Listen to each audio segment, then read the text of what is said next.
Claude, tu nous parles ce soir des enfants de Palestine. Oui, en effet. Les autorités israéliennes semblent être en guerre contre des enfants. Je répète, des enfants. Certains ont 12 ans, d'autres 15, 16 ou 17 ans. À bien des égards, à 15, 16 ou 17 ans, on est encore un enfant. Selon l'organisation humanitaire Defense for Children International Palestine, en 2017, 14 enfants palestiniens ont été tués par l'armée israélienne. Près de 300 croupissent en prison et 11 d'entre eux sont à l'isolement. En 2012, le quotidien britannique The Guardian a écrit que chaque année, entre 500 et 700 enfants palestiniens sont arrêtés et jugés par les autorités israéliennes.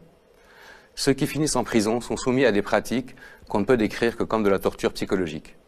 Isolement carcéral, menaces, injures, privation de sommeil. Les enfants qui avouent les crimes dont ils sont accusés le font pour ne plus avoir à subir ces pratiques. Je vous présente Dima El-Wawi. Elle avait 12 ans quand elle a été arrêtée. 12 ans. Regardez son visage.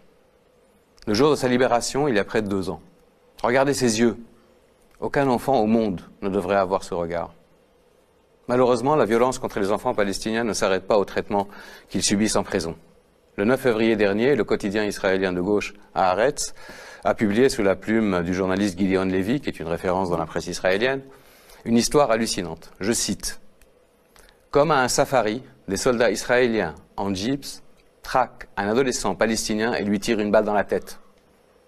Il est difficile de croire qu'un tel acte barbare puisse avoir lieu au XXIe siècle dans un pays qui se prétend être la seule démocratie du Moyen-Orient, par une armée dont certains osent dire encore qu'elle est la plus morale du monde.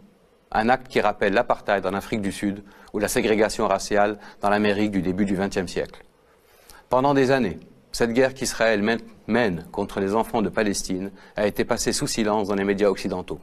Cette omerta, aussi choquante qu'inacceptable, a été brisée après l'arrestation de Ahed Tamimi. Vous savez, cette adolescente à la crinière blonde et aux yeux clairs, qui est devenue en quelques semaines le symbole de la résistance palestinienne. Cette adolescente, que l'ancien ambassadeur d'Israël aux États-Unis et député à la Knesset, Michael Oren, a soupçonné d'être une actrice engagée par la famille Tamimi à des fins propagandistes. Alors justement, c'est pas du tout une actrice, et tu vas nous rappeler un peu qui est Ahed Tamimi et nous rappeler un peu cette histoire.